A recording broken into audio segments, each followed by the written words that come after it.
Empat.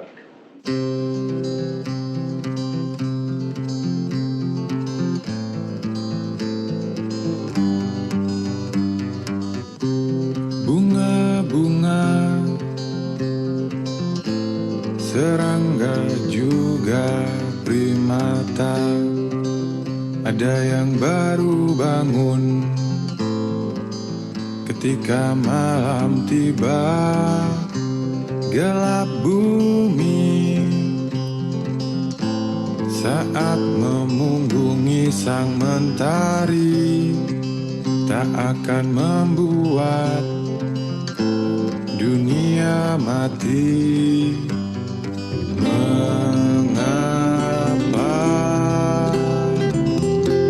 nyala lampu kita meninggalkan lubang-lubang tambang? Mengapa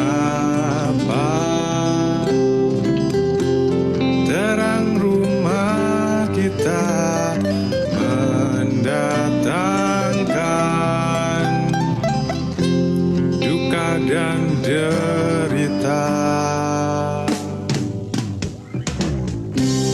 Nyalakan lampu dari putaran angin, terangi rumah dari aliran air, sinari kota dengan panas matahari. Nyalakan lampu dari putaran angin, terangi rumah dari aliran air, sinari kota dengan panas matahari.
Mengapa nyala lampu kita meninggalkan lubang-lubang tambang?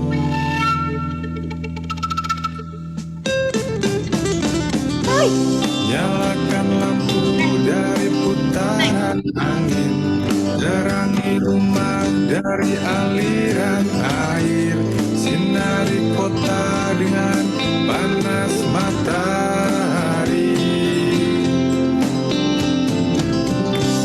Nyalakan lampu dari putaran angin, terangi rumah dari aliran air, sinari kota dengan panas matahari.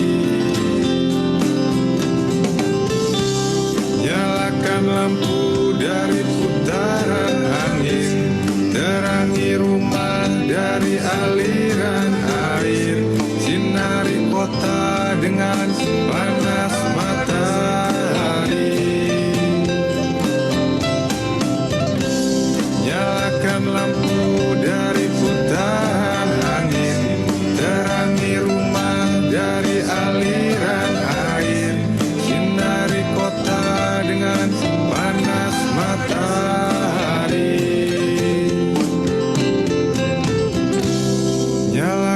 lampu dari putaran angin, terangi rumah dari aliran air, sinari kota dengan panas matahari.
Ya.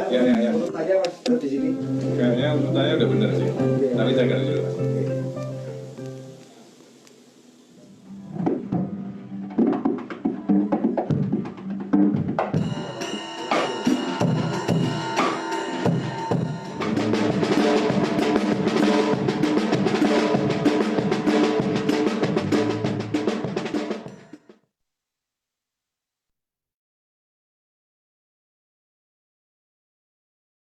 Tumpuk menjadi karpet empuk, menjadi serasah, menjadi rumah bagi ribuan satwa kecil.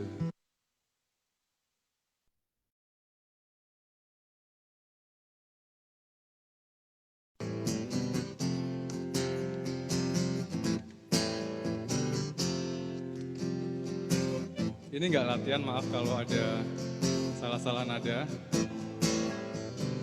Cacat nada.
Menusuk tumpul tanduk ular, luka paling merdu dari cakar padi di dekat rumah, di belahan tiga pantat sebelahan.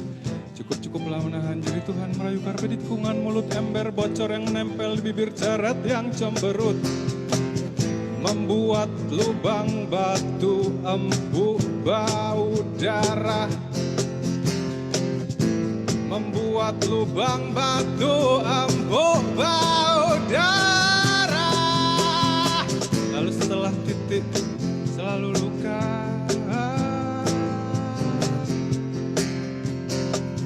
untuk spasi menanam surga ke dalam duri, untuk spasi menanam surga ke dalam duri.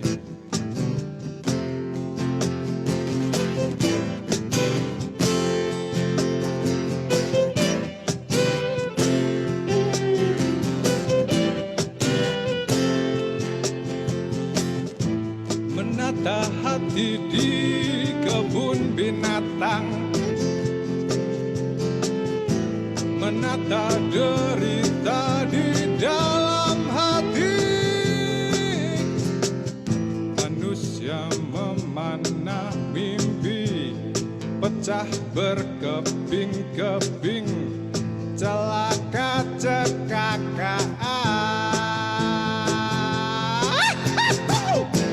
Bencana di setiap sudut, manusia di dalam sumur. Hitam tak berhati, hitam tak berhati.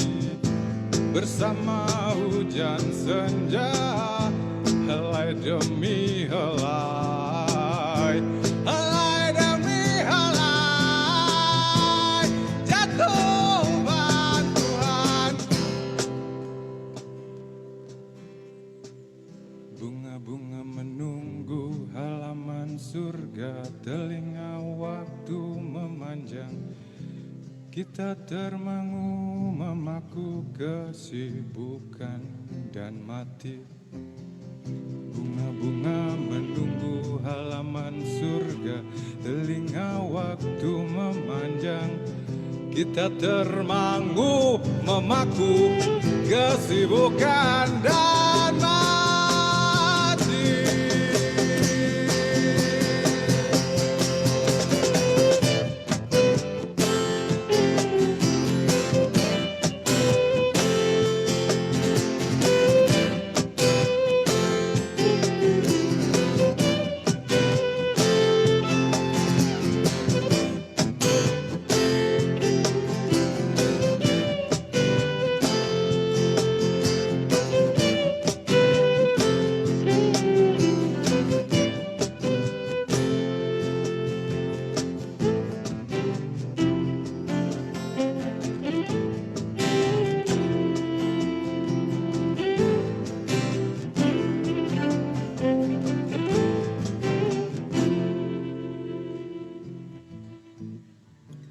Kamu kemana hari ini?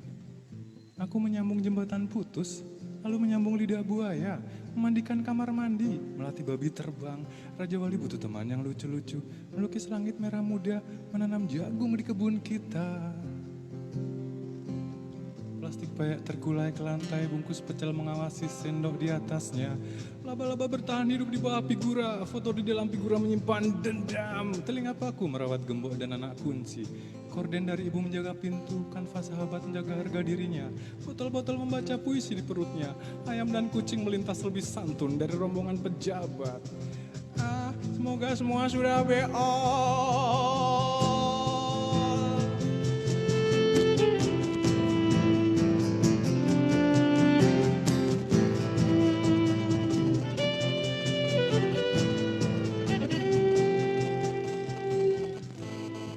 Sementara hanya kurang 7 detik, lampu merah sudah tak sabar ingin ku tebas.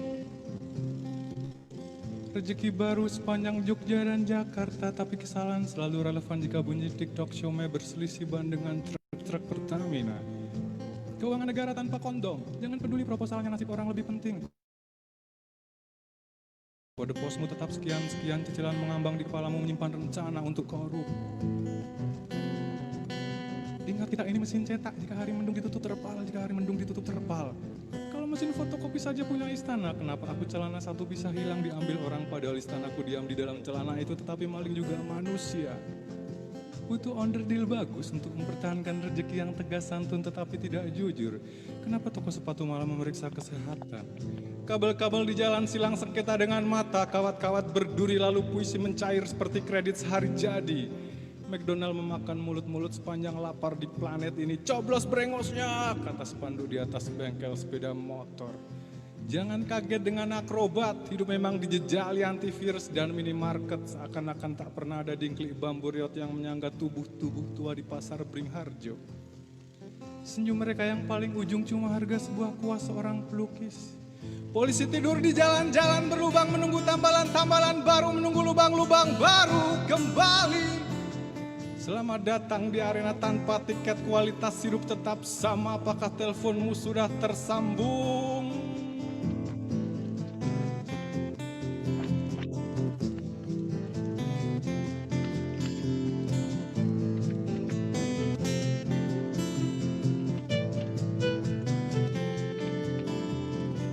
Telepon genggam diaktifkan, doa diaktifkan, harapan diaktifkan, janji palsu diaktifkan, janji palsu diaktifkan, janji palsu diaktifkan, janji palsu diaktifkan.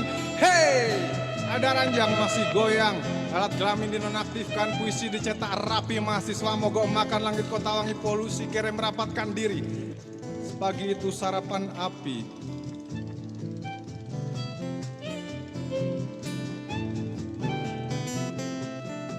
Wartawan dibunuh, buruh dibunuh, petani dibunuh, aktivis dibunuh, seorang anak diperkosa dan dibunuh, seseorang dibunuh, belasan orang dibunuh, puluhan orang dibunuh, ratusan orang dibunuh, ribuan orang dibunuh, puluhan ribu orang dibunuh, ratusan ribu orang dibunuh, jutaan orang dibunuh.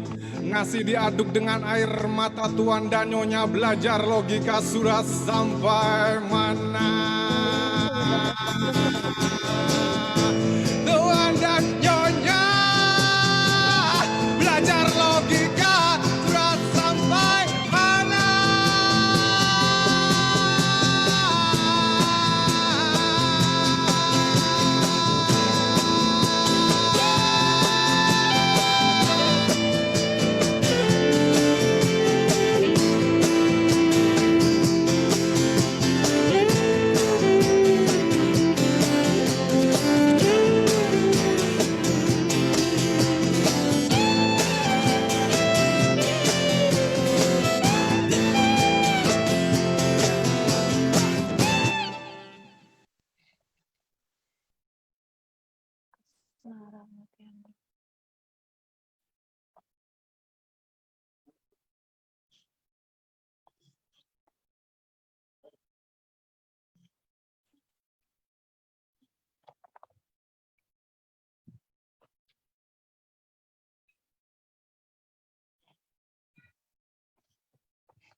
Halo, selamat sore Mbak Asti. Halo, selamat sore Mbak Sita. Suara saya masuk nggak ya? Iya, masuk. Oh, siap. Gimana kabarnya Mbak Sita? Alhamdulillah sehat Mbak. Mbak Asti gimana kabarnya? Alhamdulillah sehat juga Mbak. Iya, Mbak, saya mau kenal lebih jauh sama Mbak Asti nih. Apa yang Ya. mau diketahui nih? Ya, iya Mbak, saya perkenalan dulu. Saya Sita dari Santri Gus Dur Jogja. Nah, sekarang lagi sibuk nyelesain tugas akhir sih, akhir kuliah. Lagi nesis. Nah, terus Mbak Asti sendiri gimana Mbak? Lagi sibuk apa sekarang Mbak? Saya sibuk biasa sebagai emak-emak. Sibuknya emak-emak ngurusin anak, ngurusin suami, sama ngurus rumah. Dan kebetulan juga sama statusnya kayak Mbak Sita, ngurusin tugas akhir juga. Yang nggak rampung-rampung.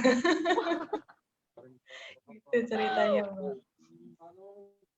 Tapi ini lagi sambil jalan ya, sambil ngurus anak, sambil ngerjain tugas akhir. Double-double Mbak.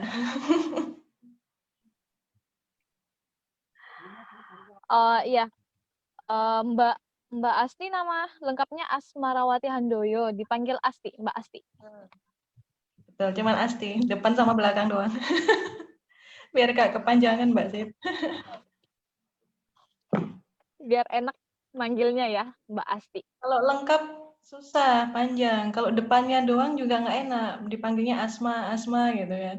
Oh, Dikira penyakitan gitu. Jadinya dari kecil cuma dipanggilnya gitu aja, Asti, depan sama belakang gitu, disingkat. iya.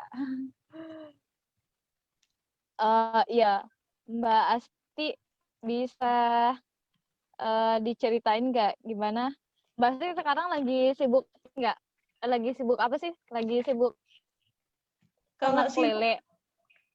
jadi kemarin itu karena situasinya stay at home, terus kami melihat ini latar belakangnya dulu ya Mbak, kenapa kami piara lele mungkin gitu ya. Jadi ketika ada kabar pandemi corona itu, kami tuh istilahnya tuh terus ngupdate berita gitu kan.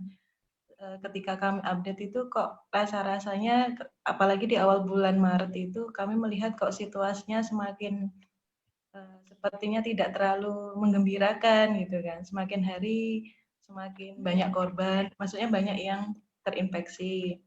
Kemudian pemerintah mulai mengetatkan yang namanya physical distancing atau social distancing.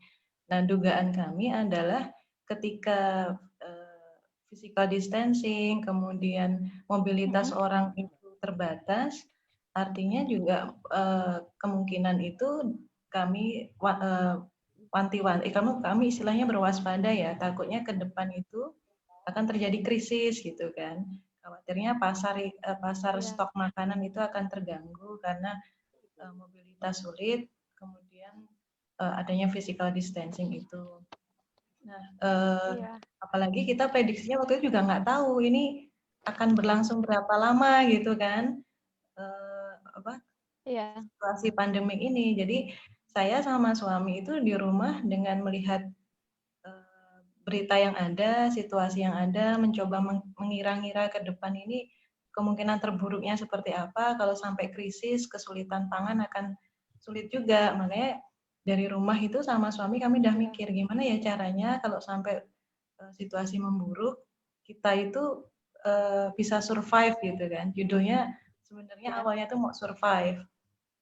Bahasa lainnya kalau masalah pangan tuh kita punya ketahanan pangan gitu ya. At least dari rumah gitu ya. Makanya dari situ kita Iya. berpikir ngapain gitu kan. Lama di rumah, nanem. Kalau teman-teman nanemnya mungkin kan senengnya yang bagus, yang cantik-cantik gitu kan. Saya juga suka yang cantik-cantik gitu awal-awal, tapi lama-lama juga mikir ini harus menanam sesuatu yang produktif untuk mengatasi situasi krisis. Jadi awal itu saya nyoba nanam sebelum lele ini ya, saya tuh coba nanam pertama tuh ketela pohon itu. Ya. Yang kedua itu kentang. Kemudian ngikut cabai, tomat itu kami tanam. Sama empon-empon itu kami tanam juga. Alasannya kenapa ketela Iya. dan kentang itu karena perkiraan kami itu kan pengganti karbohidrat gitu ya. Artinya nggak ada yang lain itu kalau perut kenyang kan udah lumayan gitu kalau ada karbohidrat untuk situasi yang barangkali tidak menentu nanti. Jadi saya waktu itu nanam ketela sama kentang dan cabai dan pon-pon kayak seperti itu. Empon-empon. Itu Iya. pertama gitu. Kemudian saya sama suami berpikir lagi gitu. Ini kan udah ada karbohidrat. Iya. Kita harus mikir masa makan nggak ada proteinnya gitu kan. Jadi sejarahnya gitu dulu, nggak ada proteinnya gitu. Makanya kami berpikir, wah berarti protein itu antara ayam, ikan, kayak gitu kan. Pengalaman kami beberapa tahun yang lalu tuh pernah Mbak yang namanya miara ayam. Iya. Nah, lele itu sebelumnya sudah pernah memang. Mm-mm. Lelenya di kolam. Nah, pengalaman kami ayam itu kami agak kesulitan untuk mengelola treatment ininya kotorannya karena bau banget. Biasa Iya. cerita sebenarnya lahan di belakang rumah kami itu sempitnya bukan main. Jadi nanam ketela tuh seadanya, kentang seadanya. Jadi cuman punya lahan kecil ini nanamnya seadanya aja. Nah begitu pula mau miara ayam, pembuangan fesesnya bingung kami karena dulu pernah miara tuh kotorannya itu Iya. baunya ini ya, polusinya itu sama ngelolanya sulit. Nah akhirnya kami berpikir mungkin lele aja kali ya, karena kami punya pengalaman lele, at least punya pengalaman gagal. Waktu itu kami pernah miara lele itu di kolam. Jadi karena kami tidak punya lahan yang Iya. luas, karena tinggal di permukiman-permukiman nggak ada tanah, makanya waktu pernah miara kolam sekitar 2015 itu sama tetangga di seberang rumah kami. Dia punya lahan yang luas, tapi karena kurangnya pengetahuan waktu itu gagal lele kami di kolam itu, Mbak. Jadi kemarin kami berpikir kita punyanya pengalaman gagal, at least udah punya pengalaman gagal tuh mau miara lele gitu, nyoba lagi gitu untuk Coba tadi lagi. memenuhi ketahanan pangan itu. Ayam itu kami coret gitu, kemudian cobalah lele gitu kan. Cuman lele bingung juga, kita nggak punya lahan, nggak mungkin juga pinjam lahan tetangga lagi, kerjasama sama tetangga lagi, karena kan kita semua kan waktu itu lagi stay at home banget tuh awal-awal Maret itu, nggak mungkin juga ke tetangga berinteraksi, nggak mungkin. Sedangkan kami nggak punya lahan di rumah gitu. Yang waktu itu intinya gimana caranya miara dengan peralatan yang ada gitu. Kami nyari-nyari di rumah adanya ember, ember yang hitam bulat besar itu, yang tulisannya anti pecah atau apa itu sempat mau kami piara lele di situ. Cuman kami pikir kok kecil banget gitu kan. Kemudian kami lihat-lihat di gudang baru ingat ternyata kami punya akuarium bekas.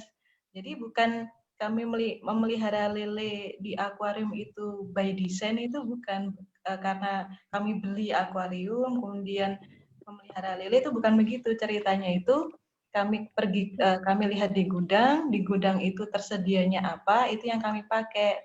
Adanya ember bulat besar yang warna hitam biasanya buat nyuci itu, sama ada 3 akuarium nganggur di gudang. Akhirnya kami putuskan ini aja akuarium kita pakai untuk piara lele. Gitu ceritanya dulu, Mbak. Oh, jadi awalnya itu Mbak sebenarnya miara ayam, tapi karena tadi ternyata banyak ininya nggak efisiennya, mana kotorannya, Kami akhirnya nggak dicoret, ya.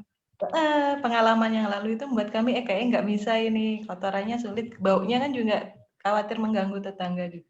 Enggak gitu. Jadi akhirnya pilihan jatuh sama lele. Betul. Dan jadi prinsipnya itu sebenarnya kenapa kita memilih akuarium itu bukan berencana pakai akuarium, tapi prinsipnya adalah ketika kita tinggal di permukiman dengan keterbatasan lahan gitu kan, kita tuh bisa menggunakan alat-alat di sekitar kita untuk punya ketahanan pangan gitu kan. Kalau tadi saya nanam ketela, kentang itu di lahan yang kecil di rumah kami. Setelah kami tanami kan nggak bersisa gitu. Mau menggali untuk kolam lele kan nggak mungkin lagi gitu. Jadi intinya kami itu mencari media-media yang ada di sekitar kita aja gitu. Kita manfaatnya kalau punyanya ember, bisa pakai ember. Kebetulan kami di gudang ada akuarium, kita pakai akuarium begitu Mbak Sita. Jadi pakai apa aja bisa, tidak perlu beli-beli gitu ya, kalau prinsip kami kemarin dengan kondisi kayak gitu kemarin ya. Untungnya ada akuarium yang bisa dipakai gitu untuk uji coba ulang waktu itu memelihara lele dengan pengalaman gagal di kolam di masa lalu gitu. Jadi yang di sebelumnya itu Mbak, yang itu kenapa bisa gagal lele yang di kolam? Kolamnya itu di rumahnya Mbak Asti. Kolamnya itu di rumahnya Mbak Asti. Bukan, jadi kan kami kan nggak punya lahan kan Mbak, tapi 2015 kalau nggak salah, 2015 itu kami itu waktu itu pingin mencoba membudidayakan lele, pingin belajar gitu kan, tapi nggak punya lahan. Sedangkan tetangga itu kebetulan punya tenaga yang menganggur gitu kan, jadinya saya sama suami sama tetangga yuk kita piara lele gitu. Beliau Budidaya punya lele. lahan tidak terpakai itu kami gali, istilahnya waktu itu 3 kali 2 meter. 3 kali 2 meter, kedalaman sekitar 1 meter. Waktu itu kami bikin kolam gitu, terus kami kasih terpal. Nah, beberapa kesalahan yang menyebabkan kegagalan memelihara lele pada waktu itu adalah, pertama memang garis besarnya itu kurangnya informasi sama pengetahuan, dan itu karena pertama kali ya. Nah, waktu itu kami nggak nyari-nyari yang namanya di YouTube gitu, enggak. Karena tahun-tahun itu, seingat kami itu belum banyak informasi yang beredar di YouTube yang, kalau sekarang kan Iya. udah banyak petani Iya. itu mendokumentasikan pengalaman-pengalaman mereka di YouTube sehingga bisa diakses banyak orang. Kalau tahun 2015 tuh sepertinya belum rame kayak gitu. Jadi pengalaman kami itu sedikit sekali gitu. Nah, salah satu kesalahan karena sedikitnya pengalaman itu adalah terpal itu ketika kami pasang itu harusnya itu dikondisikan dulu. Dikondisikan itu misalnya diisi air dulu, kemudian didiamkan lama supaya kimianya dari terpal itu keluar semua. Nah, kesalahan kami adalah terpal dipasang, ikan langsung dimasukkan. Dimasukkan, iya. Oh. Nah, belakangan itu setelah akhir-akhir sekarang media banyak informasi seperti itu, baru kami tahu bahwa yang namanya media untuk berternak itu, terutama lele itu harus dikondisikan medianya. Misalnya terpal tadi mestinya diisi air, didiamkan 1 atau 2 hari, airnya dibuang. Kalau perlu 2 kali kayak gitu. Karena bau kimia, zat-zat kimia itu kan pasti mempengaruhi makhluk hidup kan, apalagi lele. Lelenya apalagi lele kecil-kecil bayi itu kan biasanya daya tahan tubuhnya belum kuat. Nah, ada lagi masukan yang lain yang kedua itu sebaiknya ketika memberi air ke dalam media yang mau dimasukin lele itu harus ditabur garam. Itu salah satu solusi lain. Saya juga di akuarium juga gitu. Setiap mengganti air itu ditabur garam dulu. Apalagi kalau akuariumnya itu kotor atau sebelumnya kotor, belum pernah dipakai. Kenapa pakai garam? Garam itu bisa membunuh bakteri-bakteri yang sudah ada di wadah itu sebelumnya. Itu. Iya. Diisi air, dibiarkan kimianya atau kotorannya itu keluar dulu, dibuang airnya, diisi air, baru ditaburi garam supaya jentik-jentiknya tuh hilang gitu loh istilahnya kok. Itu pengalaman itu kesalahan dalam treatment media gitu ya, media untuk tempat itu. Yang kedua, kesalahan kolam kami adalah di 2015 itu kami tidak tahu kapan waktu yang tepat memberikan makan. Nah, ini kami bisa kalau akuarium sangat mudah kemarin, kami itu bisa tahu kapan lele itu lapar gitu kan. Karena akuarium kan kecil. Akuarium kami itu ada 2 ukuran, kami pakai 3 akuarium 2 ukuran. Yang paling besar itu 1 meter kali 60 cm. Akuarium kecil itu kami bisa amati lele lapar itu ketika dia naik ke atas permukaan. Dia bergerak aktif. Bareng-bareng, rame-rame, muter-muter gitu Mbak di atas permukaan. Itu artinya dia lapar, dia aktif mencari sesuatu yang bisa dimakan. Nah, kemarin di kolam yang gagal itu kami tidak tahu indikasi lele itu lapar apa enggak. Jadi kita enggak tahu asal kasih makan itu kayak nggak ada pengetahuannya sama sekali ya, ngasih kita aja ya. Harus berapa kali itu kami nggak punya indikator bahwa kapan sih harusnya ngasih makan itu. Jadi ketika terlambat memberi makan, akibatnya adalah lele-lele itu kanibal gitu. Karena lele ini ternyata salah satu hewan yang kanibal, memakan temennya. Makan temennya. Ketika dia lapar, temennya yang dimakan. Sehingga waktu kami di kolam itu, lelenya banyak yang habis. Waktu itu di kolam itu kami ngasih lelenya itu sekitar 1.000 lebih, 1.100. Yang bisa dipanen sampai tahap akhir itu cuman 130 ekor. Wah. Tekor. Di kolam. Betul, karena apa tadi? Ada kanibalisme lele itu yang besar makan lele-lele kecil. Lele yang kecil ya. Karena kita terlambat memberi makan. Keterlambatan itu apa sih? Karena kita nggak tahu informasi lele itu laparnya ketika kapan. Nah, ketika miara akuarium itu kami baru tahu. lapar itu ketika dia berada di permukaan air semua, naik gitu. Bingung gitu, kayak mencari-cari itu. Itu kesalahan yang kedua. Kesalahan yang ketiga adalah waktu di kolam itu yang membedakan dengan akuarium ya, yang kami lakukan sehingga akuarium ini lebih berhasil gitu. Ini kalau di akuarium, kalau di kolam itu kami tidak memisahkan antara yang besar dan yang kecil. Kalau di akuarium itu setiap 2 minggu sekali atau paling enggak 1 bulan itu kami ambili semua lelenya, kami masukkan baskom hitam kami yang enggak jadi kami bikin kolam tadi, kami masukkan ke situ semua, kami pisahkan antara yang paling besar sama yang kecil. Kebetulan kami punya akuarium 3, jadi bisa kami pisahkan antara yang besar, kecil, sedang gitu. Tapi lebih seringnya 2 aja sih kami, antara yang besar sama yang remaja kecil. gitu. Karena nanti kalau enggak yang besar itu makan yang kecil kayak tadi habis gitu. Dan di sisi lain kalau besar dan yang kecil itu dijadikan satu, kompetisi mendapatkan makanan itu makin nggak berimbang gitu. Yang besar semakin lahap gitu kan, makin besar. Yang kecil nanti dia tetap akan kecil. Jadi nggak seimbang gitu. Yang gede ke gede. Iya. Yang kecil ke kecil. Kekecilan. Jadi pengalaman kolam kemarin ketika tanpa pengetahuan itu kesalahannya kurang lebihnya 3. Yang pertama, medianya tadi tidak dikondisikan dengan baik sehingga banyak sekali lele yang mati di awal-awal. Yang kedua itu terkait memberi makan, terlambat memberi makan sehingga terjadi kanibalisme, sama yang ketiga itu tidak adanya pemisahan gitu. Sehingga lele itu habis, dipanen cuma sedikit.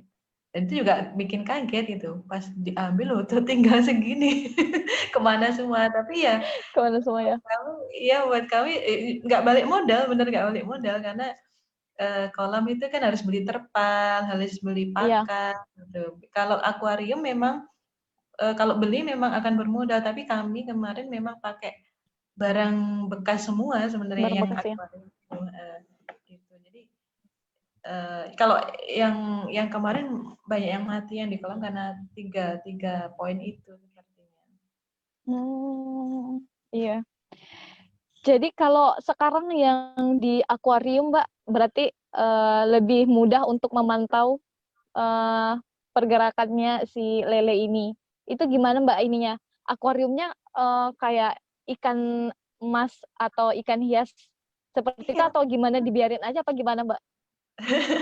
Jadi akuariumnya tuh akuarium biasa, Mbak Sita. Kan dulu tuh miara ikan-ikan hias saja. Kemudian kami selesai nggak telaten lagi, anak saya yang suka miara. Kemudian akuariumnya itu kan nggak pakai lagi, akuarium biasa.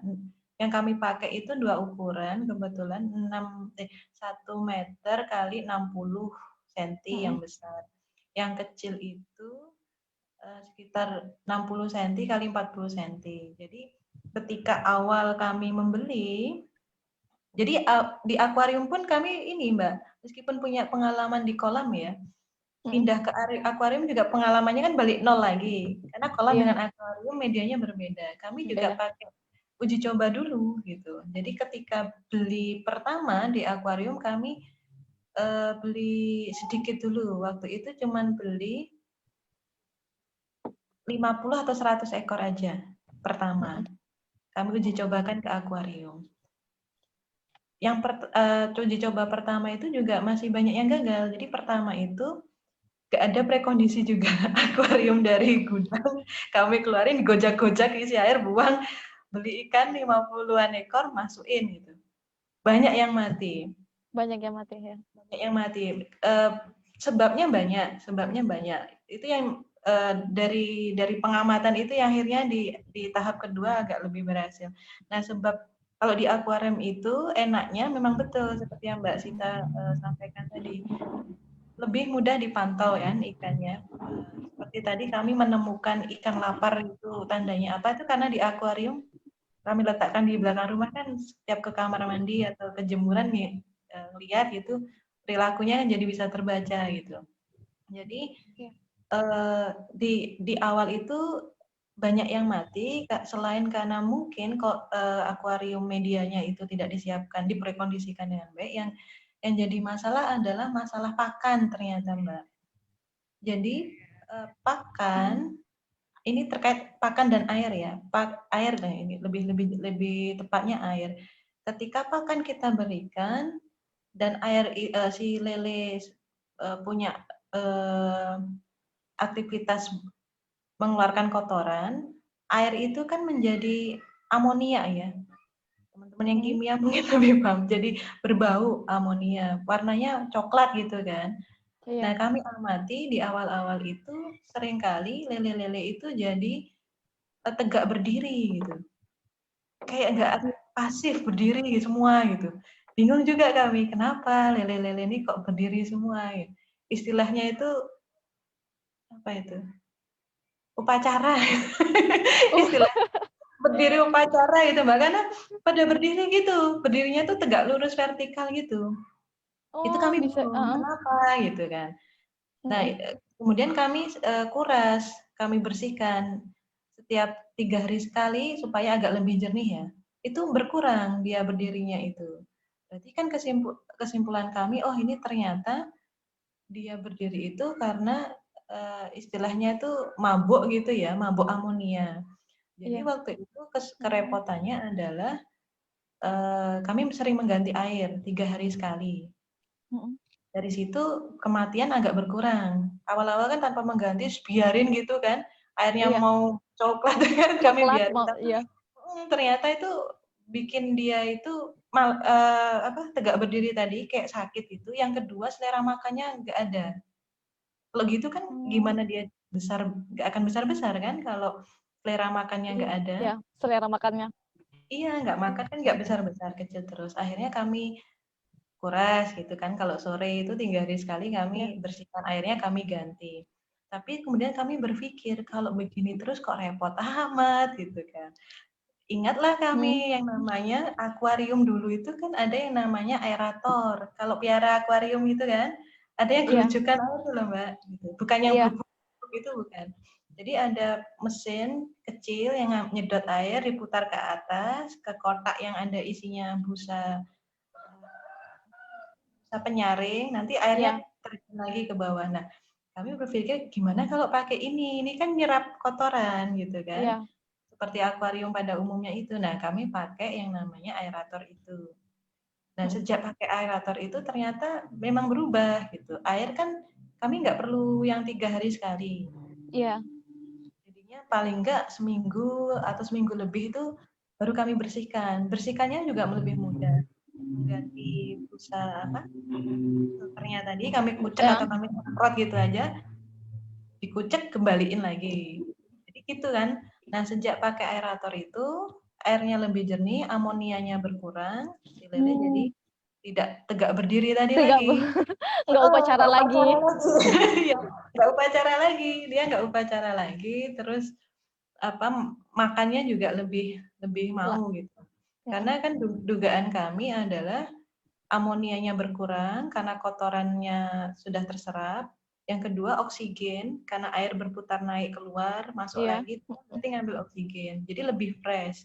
Lingkungannya itu lebih nyaman untuk si lele sehingga dia itu selera makannya jadi besar. Nah, sejak itu kami lihat dia sudah mulai normal, makannya banyak. Baunya jadi agak juga hilang kan, Mbak. Kalau enggak kan bau itu. Waduh, saya di dapur masak itu udah terganggu bau. Nah, karena baunya. Yang saya khawatirkan adalah ke tetangga, karena kan rumahnya deketan semua kan. Iya.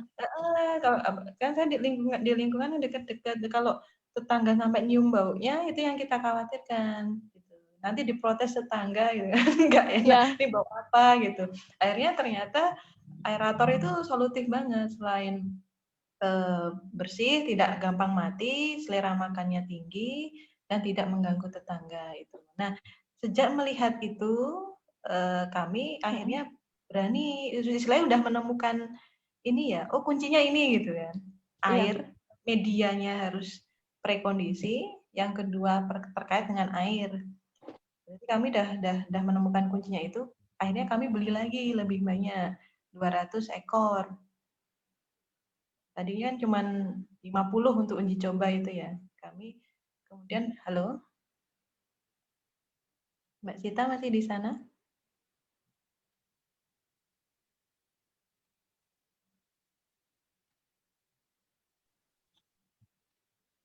Halo Mbak Sita? Masih Iya, nyambung? iya, Oh ya, nyambung, Mbak. apa?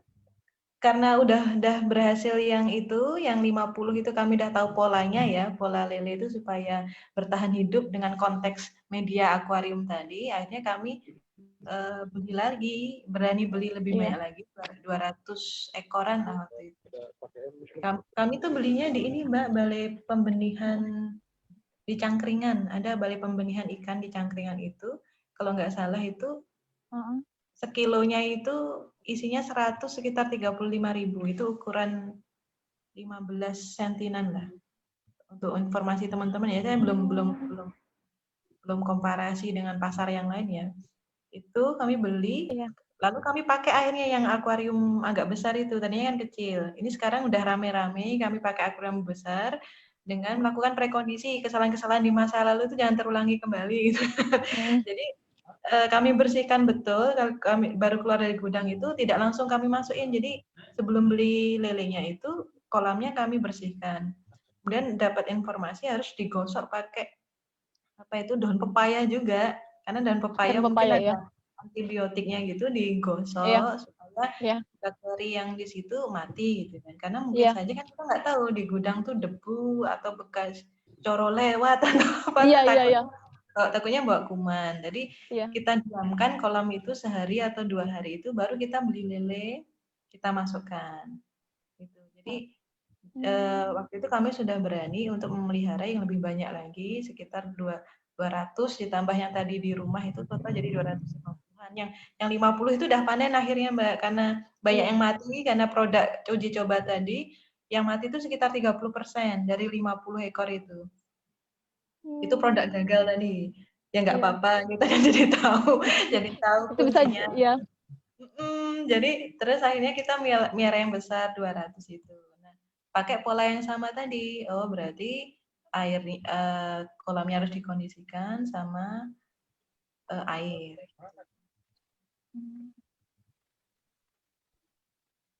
Justru dari uji coba uji coba dari akuarium itu Mbak Asti jadi banyak dapat pelajaran-pelajaran lagi, jadi bisa mengkondisikan gimana lele biar bisa berkembang lebih baik lagi. Gitu. Cuman ini ya Mbak, ini kan pengalaman akuarium. Mungkin kalau medianya lain, entah apakah berbeda apa enggak, cuman perilakunya mungkin nggak jauh berbeda. Barangkali apa yang terjadi di akuarium itu sebenarnya sama dengan ketika diletakkan di kolam, hanya saja pantauan di akuarium itu kan lebih kelihatan. Sehingga kami dari akuarium itu malah bisa menemukan, oh lele kalau lapar begini. Iya. Dan perawatannya lebih mudah, bisa dipisah. Jadi sebenarnya mungkin ya akuarium atau ember itu sebenarnya bisa jadi solusi untuk yang skopnya rumah tangga gitu, yang lahannya terbatas, nggak punya lahan gitu. Nggak perlu akuarium, kalau nggak ada akuarium bisa kolam. Sekarang kan lagi tren yang ini ya, apa, ember-ember yang tinggi, gede gitu kan, di atasnya ditaruh kangkung. Iya, Oh, itu malah kemarin itu kami belum tahu ada yang kayak gitu. Barunya kenapa nggak dikasih kangkung juga ya? Tapi ya udahlah, kami udah memulai akuarium duluan, terus kami telatenin dulu gitu kan, biar tahu sampai paham betul ini gimana, baru beralih ke nyoba yang lain-lain. Mbak Asti beralih ke kolamnya itu pas masuk pandemi ini. Beralih ke akuarium? Iya, beralih ke akuariumnya. Itu tadi dari latar belakang cerita khawatir akan ada krisis, pasokan pangan sulit gitu kan, kita harus punya ketahanan sendiri dari rumah gitu. Nah, saya kira kalau ini berhasil bisa direplika ibu-ibu rumah tangga yang lain gitu kan, yang levelnya rumahan gitu. Iya. Karena kita nggak tahu ke depan gitu. Sebenarnya bisa mandiri kecil-kecilan dari rumah. Nggak perlu beli tanah dulu, nggak perlu beli tanah di Jogja mahal. Pakai apa aja gitu. Iya. Beternak lele skala rumah tangga dulu untuk kebutuhan anggota keluarga dulu ya. Konsumsi mandiri di rumah gitu kan. Karena misalnya selama ini kalau kemandirian pangan untuk sayur gitu dan sayur cabai dan pohon-pohon dan sebagainya itu kan sudah dimulai lama ya, misalnya melalui hidroponik gitu. Itu sudah banyak dipraktekkan. Cuman yang kita perlu kalau hidroponik nggak punya yang pengen menanam sayur nggak punya lahan bisa hidroponik gitu kan, yang pakai pralon gitu kan. Nah yang sedang kita upayakan sekarang adalah gimana punya pasokan mandiri skala rumahan protein yang nggak punya lahan gitu. Ceritanya gitu, yaitu menerapkan ember atau akuarium gitu. Sebenarnya idenya itu gimana kita punya ketahanan pangan di level rumahan, baik itu sayur mayur maupun protein hewani. Kalau masih punya lahan lagi, ayam bisa gitu. Cuman kotorannya kan sebaiknya jatuh ke tanah gitu ya, biar nggak terlalu bau. Nah, masalahnya kemarin kami juga pengen piara ayam itu nggak medianya nggak ada. Medianya Kita tuh bisa berkreativitas dengan yang ada gitu. Dan itu akuarium jangan dipikir saya pajang loh ya, yang ada lelenya. Enggak dipajang. Kalau ikan hias kan memang akuarium itu kan dipajang, isinya ikan-ikan cantik. Kalau lele ini kami letakkan di dekat yang memang akses pembuangannya mudah, sama untuk pengairannya, untuk gonta-ganti air gampang di dekat tempat di belakang rumah, dekat kamar mandi atau dekat tempat cuci baju seperti itu. Apalagi ya Mbak ya belum tak sampaikan. Oh ini Mbak terkait pakan mungkin ya. Ini Mbak, berapa lama waktu yang dibutuhkan untuk memelihara lele yang bibit sampai siap konsumsi Mbak? Oke, ini Mbak ada pengaruh dari pakan juga. Tadi kan kita bicara medianya, media untuk membudidayakan. Yang kedua terkait air supaya mau makan. Yang ketiga itu pengaruh pakan. Jadi ini juga dari proses belajar kami itu mengamati pakan. Jadi pakan yang kami pakai itu ada 2 jenis. Ketika lelenya masih kecil, baru beli itu, kita kan harusnya beli pakan yang kecil-kecil. Itu kami pakai yang namanya PF 1000. Jadi kalau pergi ke toko orang jual pakan hewan gitu ya, pakan bilang aja PF 1000. Itu kami beli untuk pertumbuhannya si lele. Pertumbuhan itu artinya dia memanjang gitu ya. Itu sekitar 1 bulan kami kasih, 2 minggu kami kasih PF 1000 itu. Setelah 2 minggu karena tadi pakai aerator yang, jadi gini Mbak, kalau nggak pakai aerator sehari cuman 3 kali. Kalau pakai aerator dia bisa makan 5 kali sehari. Aerator itu selain membuat si lele sehat karena kadar amonianya rendah, selera makannya tinggi, akhirnya dia bisa cepat besar karena aerator tadi. Aerator itu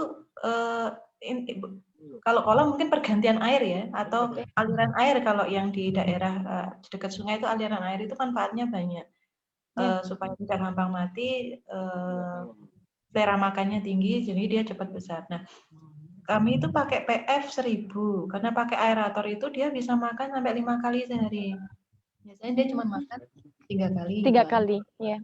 Sebelumnya itu cuma jam 9, jam 3 sore, sama jam 9 malam lagi. Nah, sejak pakai aerator itu, dia makannya 5 kali. Jam 6 pagi udah makan, jam 10 sudah makan, jam 2 makan, jam 5 makan, jam 9 malam makan. Nah, itu faktor pertama, karena aerator selera makannya tinggi. Yang kedua, tadi pakan, sekarang ya tadi kan air, yang kedua tuh pakan. Awal itu kami PF 1000 itu kan kecil-kecil untuk ikan kecil untuk pertumbuhan memanjang. Itu sekitar 2 minggu. Karena dia sudah 2 minggu tuh sudah tiba-tiba udah remaja, cepet banget gedenya gitu. Iya. Kami lihat loh, kok ukurannya sudah cepet banget gedenya gitu, karena makannya banyak tadi. Nah setelah usianya sudah besar, kita kemudian pakai transisi ke pakan yang jenis kedua, namanya high profit min 2. Jadi ada high profit min 1, ada high profit min 2. Kami pakai high profit min 2. Ada min 1 dan min 2 itu kecil lebih gede-gede. Itu biasanya PF 1000 itu lama karena dia nggak makannya kan nggak banyak, nggak gede-gede. Nah kami bingung juga loh, kok udah gede gitu kan, nggak cocok lagi yang kecil-kecil kan. Iya. Akhirnya kami gede-gede, dia makannya juga cepat. Nah biasanya lele itu panen yang kami tahu itu 2,5 bulan. Kami kemarin sekitar 1,5 sampai 2 bulan sudah panen. Cepet ya. Iya. Ada tips lain lagi. Selain karena aerator itu kita makannya jadi banyak, kami juga kemarin dulu itu pernah dapat info dari searching di YouTube itu ya, kemudian kami aplikasikan, kami kasih probiotik di makanan itu. Kami pakai probiotik itu kayak Yakult ya, kayak Yakult gitu, tapi itu vitaminnya ikan. Jadi kalau di toko ikan, di toko ikan itu, di toko makanan hewan itu ada yang namanya vitamin untuk ternak unggas, ada yang untuk vitamin ikan. Botolnya, seingat saya tuh pink, kalau nggak salah namanya EM4 itu khusus untuk ikan. Itu ngasihnya sedikit aja, jadi di makanan itu kami kasih probiotik itu. Jadi dicampur ini makanan, 5:1 lah, 5 sendok pakan ukuran sendok bebek itu campur 1 sendok probiotik, kami campur. Kami diamkan 15 menit. Alasannya kenapa kita diamkan 15 menit? Supaya makanan itu mekar, Mbak. Makanan itu padetan itu kalau kena air kan mekar. Juga sangat menyelamatkan si ikan. Kenapa? Karena ketika kita lempar ke air, dimakan dia, itu tidak menipu. Artinya gimana ya?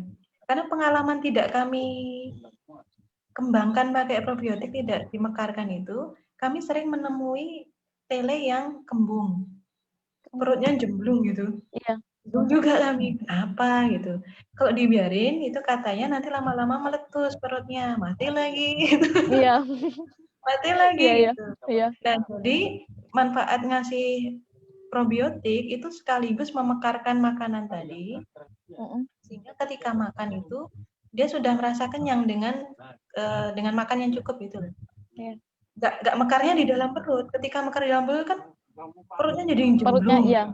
Bisa meletus, kasihan dia. Kasihan, tersiksa sekali. Sering kami ambil gitu, kami pisahkan. Ini kenapa ikan kok kasihan banget gitu perutnya. Iya. Gitu kan.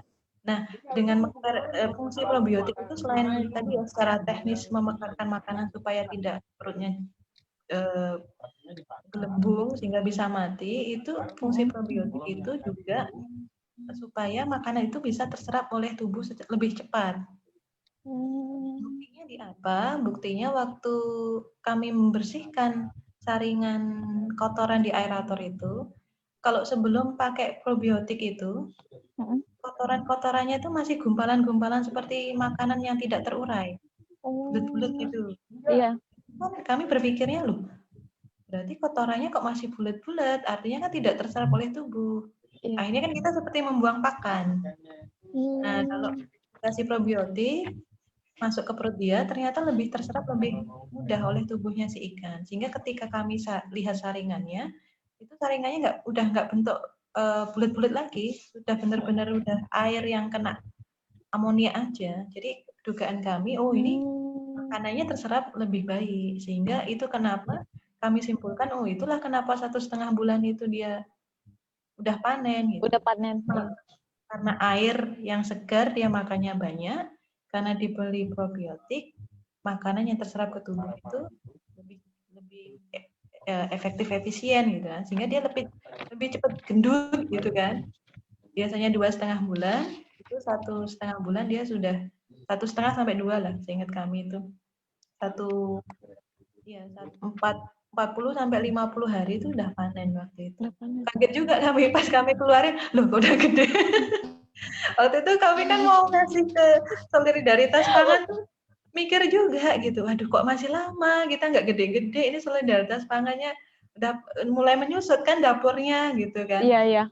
Lah ini nanti panennya kapan, solidaritas SPJ-nya selak banyak yang tutup gitu kan. Terus kami tapi nggak, ketika kami cek di kolam loh kok udah gede gitu, makanya itu saya kontak Mas Dodo, leleku udah mau panen. Gitu. Untungnya kalau nggak bisa nggak tahu, mungkin kalau 1 bulan lagi berarti kan masih bulan depan gitu baru panen gitu, lama gitu. Itunya lamanya itu. Alhamdulillahnya dia bisa cepat ini. Oh iya, fungsi lain dari probiotik selain kalau dimakan lele itu dia bisa terserap lebih baik makanannya, Lebih baik. Probiotik itu juga ini memakan kotoran-kotoran amonia di ikan. Oh. Probiotik itu kalau dituangkan ke kolam, dia bisa menjernihkan kolam itu. Karena dia probiotik kan ada kayak bakteri baiknya ya. Dia makan kotoran-kotoran amoniaknya ikan tadi itu. Jadi dia berfungsi ke ikan, berfungsi juga ke air. Jadi dia double kemanfaatannya. Itu yang juga kami juga kaget itu. Ke air. Iya. Manfaat memperbaiki lingkungan yaitu air sama pakan itu sangat signifikan. Yang harusnya 2,5 bulan, 1,5-an lebih bulan itu dia sudah bisa dipanen. Iya. Mana Mbak, kolam belakang itu udah disiapkan? Gimana? Di kolam di kebunku sudah disiapkan. Iya, ini sedang disiapkan. Udah diisi? Udah diisi belum sih, Mas? belum. Tengok tadi. Belum pasti, belum. Belum kemarin, ya. Kemarin habis digali sih, masih digali. Terus aku lihat waktu digali ya. Iya. Oh iya, kan hasil panen lele Mbak Asti itu mau diberikan sama Solidaritas Pangan Jogja. Nah, Mbak Asti tahu Solidaritas Pangan Jogja dari mana, Mbak? Wah, ya dari lama, dari awal SPJ itu ada ya. Waktu ada poster gede itu loh Mbak, kan di FB misalnya kan, FB kan teman-temannya banyak kan, yang ada di SPJ, ada di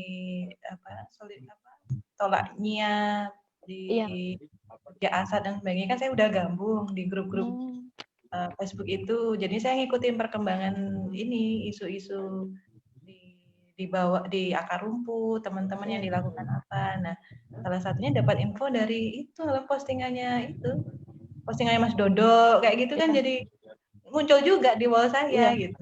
Dari lama sebenarnya pengen nyumbang, cuman kan apa gitu kan. Makanya terus lele itu ya udah diniati sekalian buat SPJ gitu. SPJ, iya. Lagian nggak mungkin kan Mbak tak makan sendiri gitu. Kemarin memang waktu panen pertama panen tahu-tahu udah pada gede aja lelenya.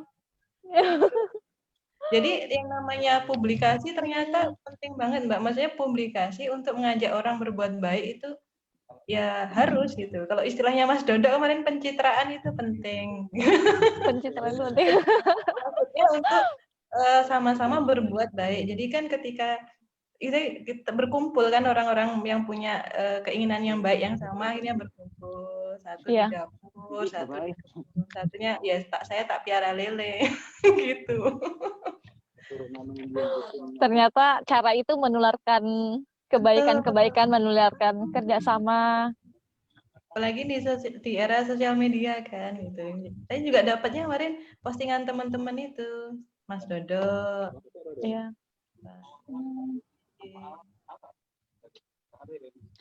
Terus Mbak Asti gimana pendapatnya terkait banyaknya solidaritas rakyat bantu rakyat Mbak yang lagi marak-maraknya?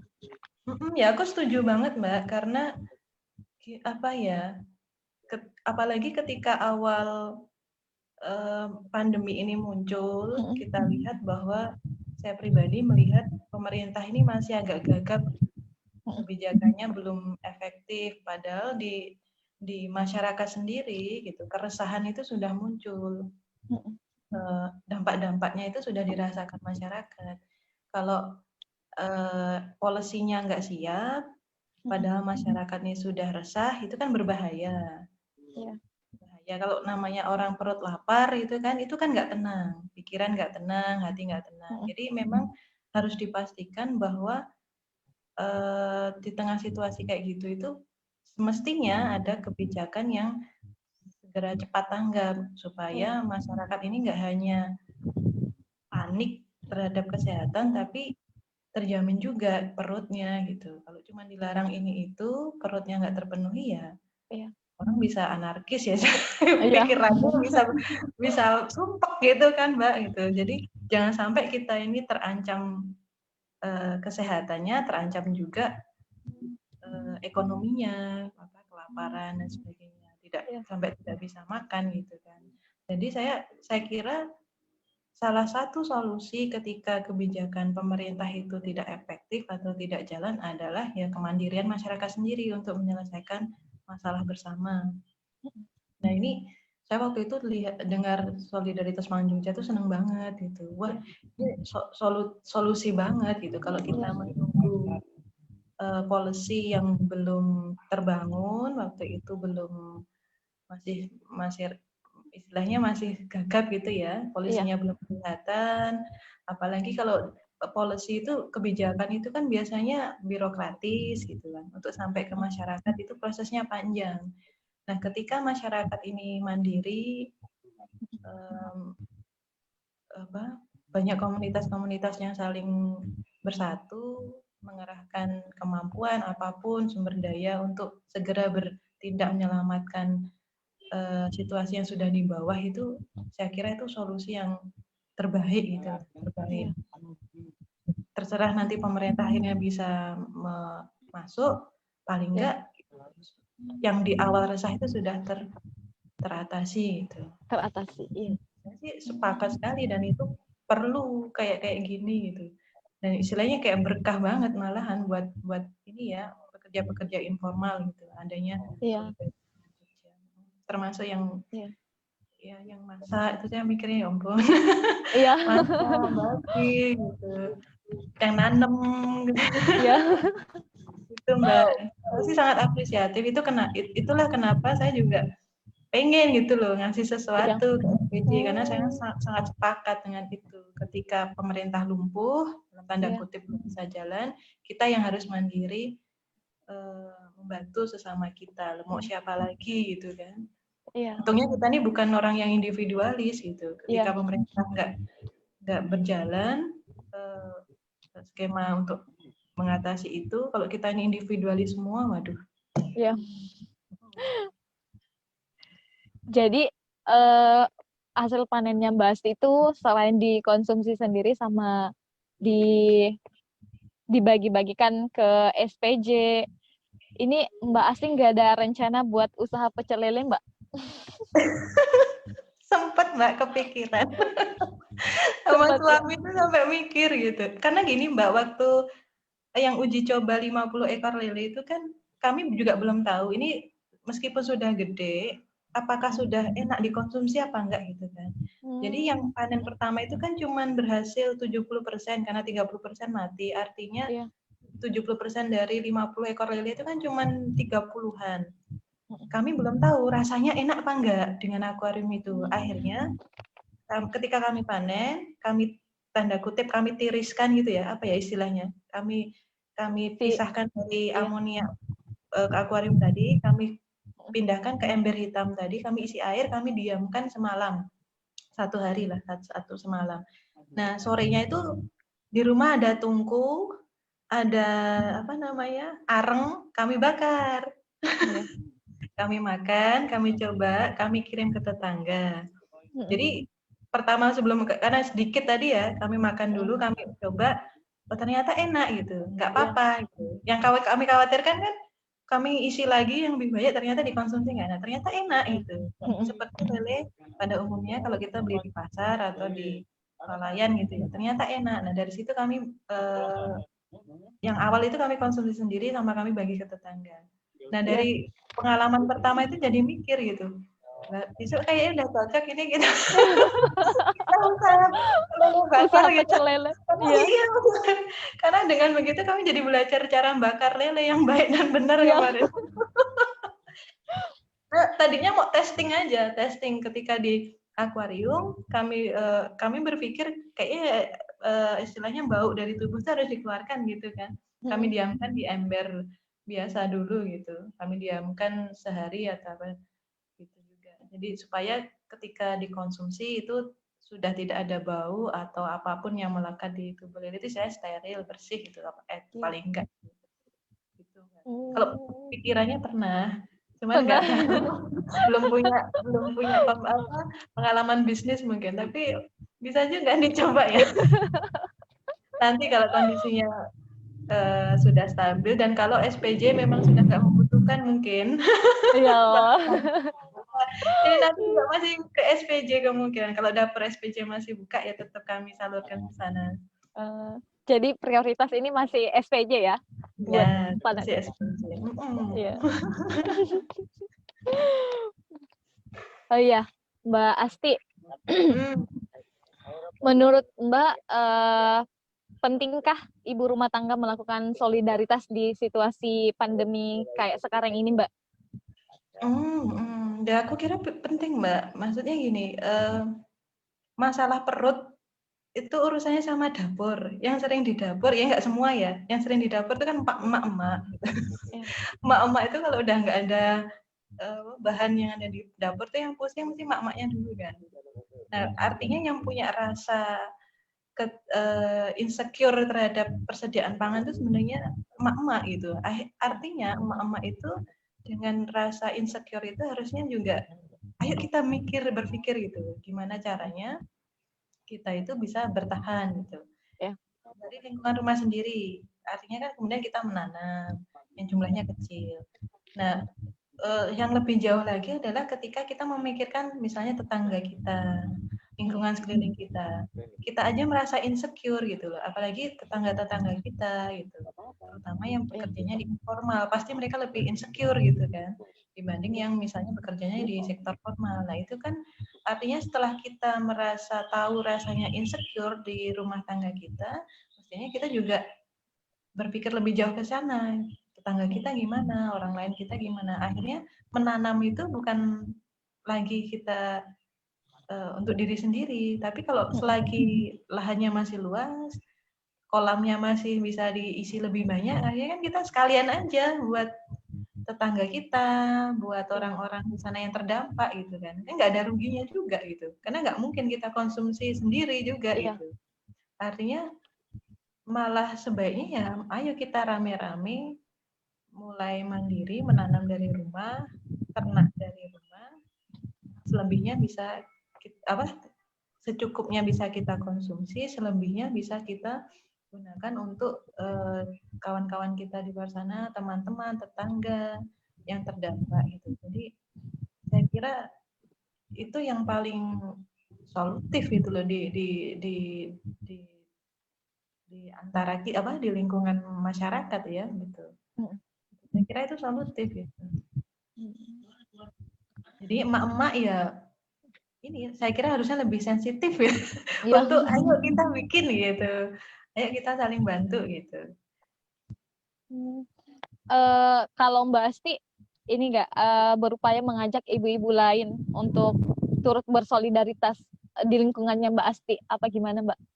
Kalau di lingkungan itu kemarin misalnya saya ngirim lele gitu kan, paling tangga nanya ini beli di mana kan saya bilang, katanya nggak mungkin ke Superindo Bu, ke pasar ya.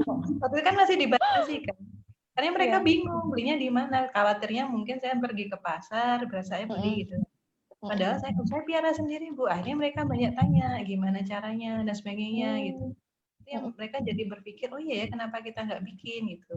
Tapi upaya untuk mengajak itu memang tidak intensif Mbak saya lakukan karena memang saya agak karena di sini kan kumpul-kumpul udah nggak ini ya, nggak terlalu di sini di tempat saya nggak dibatasi di portal dan sebagainya, jadi nggak terlalu bisa ngajak ini apalagi kalau biasanya bisa ngajak lewat pertemuan RT misalnya ya, kita bisa sharing di situ, ayo ibu-ibu, ini kan pertemuan RT nggak ada, paling saya cuma bisa bertetangga memberikan sambil cerita bahwa saya memelihara sendiri dan ternyata itu berhasil, dan teman-teman tetangga itu banyak tanya. Tapi untuk mengajak itu belum. Paling kalau saya mengajak itu seringnya begini, posternya SPJ itu saya screenshot, saya share ke Instagram saya share ke Facebook, saya ikutan Facebook itu sama ke grup WA, paling kayak gitu. Tapi kalau untuk ngajak ayo kita ternak lele itu belum, karena memang baru berhasil ternak itu, baru saya bisa katakan berhasil ternak lele itu yang kemarin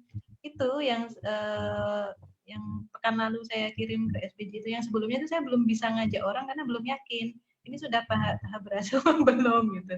Mungkin baru pede itu sekarang-sekarang berbagi bahwa ini bisa kita lakukan sendiri setelah lihat hasilnya. Jadi ketika awal itu kan kegagalannya 30%, setelah kami aerator dan sebagainya itu kegagalannya paling 5%. Jadi sejak kami tahu kegagalannya sedikit itu, kami baru bisa cerita gitu, baru bisa bilang.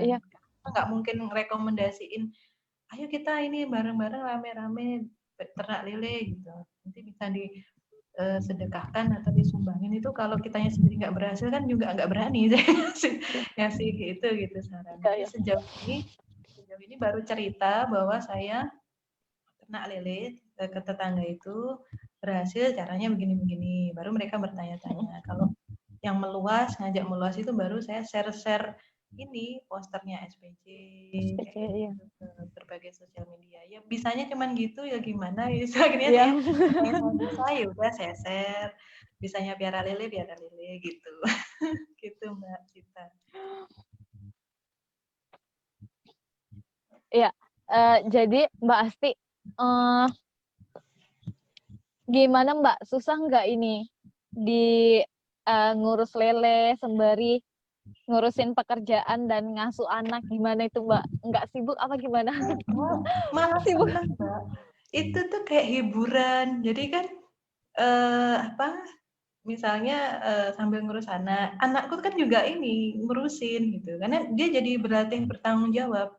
Jadi kami itu malah anak saya tuh punya yang namanya buku catatan keuangan itu loh. Itu anak saya yang nulis. Jadi ketika beli bibit itu anak saya ikut.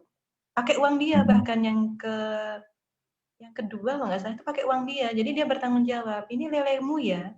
Jadi dia kemarin uang lebaran kan dapat. Ampau ya. Kami tunjukin, kemarin kami piara lele hasilnya gini-gini, mau nggak belajar bisnis? Jadi kami bantu uang lele itu sebagian uang dari angpau anak saya itu. Jadi dia punya rasa tanggung jawab memelihara itu. Ini uangmu ya, masukin sini. Dan kemudian dia karena dia tahu lele ini juga dibeli dari uang angpau dia, uang lebaran dia punya tanggung jawab untuk memperhatikan lelenya. Jadi nggak cuman saya suami, anak saya juga ikutan gitu. Jadi ketika lelenya waktunya makan, dia ingetin. Ketika sudah airnya misalnya mulai ada bau, dia ngingetin. Bahkan ketika panen, dia yang panen, seneng banget. Jadi sebenarnya menanam sama budidaya lele itu buat kami itu malah kayak hiburan gitu. Apalagi stay at home ya. Stay at home kita nggak bisa jalan-jalan, hiburannya itu ya menanam, beternak lele itu hiburan banget gitu, Bahkan saya merasa kayak happy ya. Makanya kemarin pas diajak panen Mas Dodok di kebunku itu happy banget saya Mbak. Kepingin lagi karena ternyata karena bersentuhan sama tanaman, bersentuhan dengan makhluk hidup yang nggak bikin stres gitu kan, nggak butuh nyinyir gitu. Kalau tanaman kan nggak nyinyir gitu, aja bisa tumbuh, bisa istilahnya bisa menjadi makanan untuk kita tuh senang banget gitu loh. Memperhatikan tumbuh kembangnya tanaman, dan itu malah menurut saya itu rekreasi yang murah tapi sangat bermanfaat itu untuk untuk kita gitu. Jadi nggak ada yang namanya repot. Yang ini kan kemarin kolamnya akuarium udah 01, ini udah mau isi lagi kami. Oh, Jadi nggak ada wah, kapoknya, nggak ada kapoknya gitu. Karena iya. ternyata menyenangkan dan itu ternyata bisa bermanfaat untuk banyak orang, kan lebih senang lagi gitu. Gitu. Wah, ternyata dengan kesibukan sebanyak itu malah mengasyikan ya Mbak, malah enggak ini. Betul itu. Anak-anak juga malah ternak lele ini malah jadi kayak sekolah informalnya mereka ya. Mereka mungkin nggak dapat di sekolah, tapi di rumah dengan gurunya langsung Mbak Asti. Nah, Iya, dia juga kadang protes, kok ada yang mati ya, protes dia gitu. Dia nggak mati juga. Itu ada lele yang udah tadi upacara tegak berdiri iya. tadi dia nggak mati, ngasih tahu. Berarti ini, oh ya kami kalau ada lele yang kayaknya sakit itu kami pisah, Mbak. Sakit itu misalnya tadi kembung Iya. atau berdiri tegak terus tadi. Mm-mm. Dan dia mulai kuning misalnya, itu kami pisah tujuannya supaya dia itu tidak menulari lele yang lain. Jadi kami pisah dulu sampai Iya. dia tuh kembungnya hilang atau dia pergerakannya sudah normal. Sebenarnya biasanya yang udah kayak gitu tuh sudah mulai sekarat sebenarnya, itu kayak kami pisah. Iya. Supaya dia tidak menulari lele-lele yang lain. Nah itu anak saya biasanya itu kan suka ngeliatin, kadang ya ada Iya. diobok-obok juga. Iya. Dia tahu ada yang lele yang berpenyakit misalnya, itu Iya. kami pisah. Itu jadi dia wisata belajar juga dari situ. Iya. Justru melatih ketelitiannya ya. Teliti, peduli sama belajar itu, bertanggung jawab sama Iya. peliharaan. Tanggung jawab. Terus Mbak Asti gimana peran suami dalam mendukung solidaritasnya yang Mbak lakukan ini? Oh, dukung banget. Kan dulu saya bilang, ini nanti lelenya mau tak bawa ke SPJ ya? Oh iya, nggak apa-apa gitu. Kadang malah sering nanya, kapan mau dibawa? Saya sering gantian nanya, udah siap belum? Jadi dari awal memang nggak ada masalah. Jadi dari awal kita Miara itu diniatkan untuk di SPJ itu suami dukung gitu. Kan kadang ingetin, ini kayaknya minggu depan udah panen, coba kontak SPJ bisa dibawa ke sana dan sebagainya. Dukung sekali. Bahkan saya mungkin lebih banyak belajar dari suami ya, karena suami kan juga saya ikut ngopeni. Jadi kayak nguras-nguras dan sebagainya butuh tenaga pria kan, Mbak. Iya. Tenaga pria. Jadi ya itu memang bareng-bareng gitu ya, istilahnya kami bareng-bareng bertiga, suami, saya, anak itu. Memang perawat ini bareng-bareng. Karena ya istilahnya jadi obat bersama kami, sama-sama untuk berupaya menyelesaikan kegelisahan kami di awal tadi loh, supaya kalau krisis seperti apa itu. Jadi suami mendukung banget ya Mbak, bahkan sampai malah nanyain kapan dibawa ke SPJ ini hasil panennya. Betul.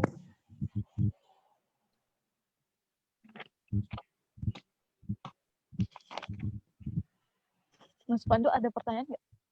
Ada. Apa ya yang belum saya sampaikan?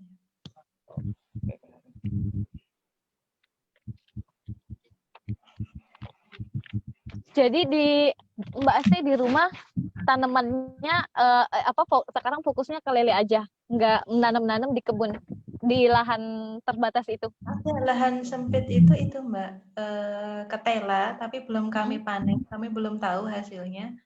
Sama cabai, tomat, cabai rawit, cabai keriting, sama tomat tapi belum berbuah. Ini masih nunggu. Karena lambat kemarin kan. Iya. Ininya belum ini gitu. Karena dulu pernah juga nanam cabai itu kena itu, apa namanya? Apa sih Mbak yang putih-putih itu ya? Hama ya. Hama Ini putih. Iya. Ketika sudah mau muncul kayak bunga, apa itu ujungnya udah mau bunga itu, iya. Nah, itu kena putih-putih, daunnya juga putih-putih, jadinya harus. Halo Mas Dodo di belakang, nggak denger ya? Mas Dodo. Mantap Mas. Ya. Ngomong apa ya? Aku nggak denger ya. Mas Dodo bilang apa? besok jalan-jalan ke kebunnya di sini. Oh, Besok boleh ya, aku jalan-jalan ikut ke tanam lagi ya besok ya. Boleh banget lah, boleh banget. Seneng ya aku. Aku pulang-pulang bahagia. Umurku kayak jadi tambah panjang umur gitu rasanya. Seneng gitu loh, mana nih hasil kangkung, bayam. Apalagi kalau nanam kayak gitu kan terus dipetik, dipanen terus dimasak sendiri tuh rasanya pasti beda. Rasanya seneng kan hasil ini sendiri gitu. Apalagi yang di kebunku ini yang teman-teman rawat ini kan organik semua kan, jadi Iya, organik. sehat betul gitu loh, sehat betul.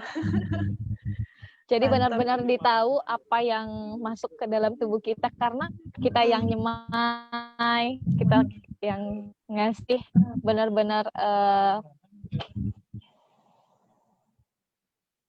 sepenuhnya organik. Jadi banyak yang masuk dalam tubuh kita. Jadi selain mandiri juga ini Mbak sehat gitu. Kita kan tahu kualitas mandiri produk merawatnya sendiri. Kita juga jadi tahu bahwa ini tuh benar-benar sehat gitu kan, aman semuanya, mandiri dan aman. Apa slogannya gue? Mandiri dan aman. Ya.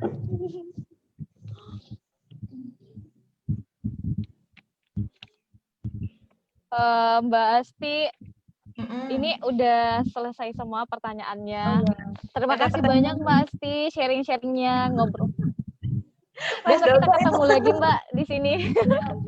Apa Mas Dodok kayak ngomong apa? Panen besok sini Mbak, panen. Aku ke situ ya Mas ya. Datang ke sini. Siap. Panen. Mau ke sini katanya. Siap. Hari apa? Hari apa? Ditunggu. Iya. Hari apa?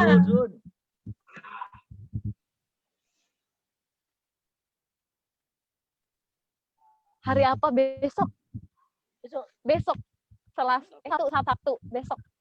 Oh ya, sore ya? Panennya besok Mbak, hari Sabtu. Iya, sore. Siap. Aku ke sana meluncur.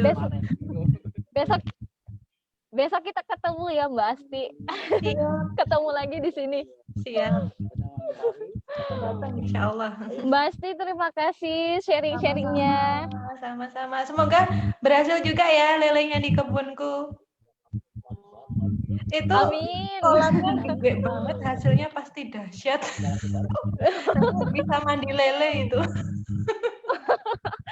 Bisa sampai mabok lele. Sampai mabok. Malah bisa mencukupi 5 dapur yang tersisa kan. Kalau besar itu nggak cuma 1 dapur.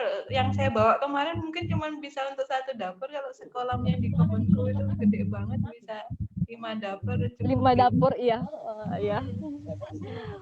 Mbak Sri, terima kasih. Saya Sita. Terima kasih banyak, Mbak. Saya sambungkan ke Mas Fatin. Iya enggak sih? Mas Solikin, Kak Kikin.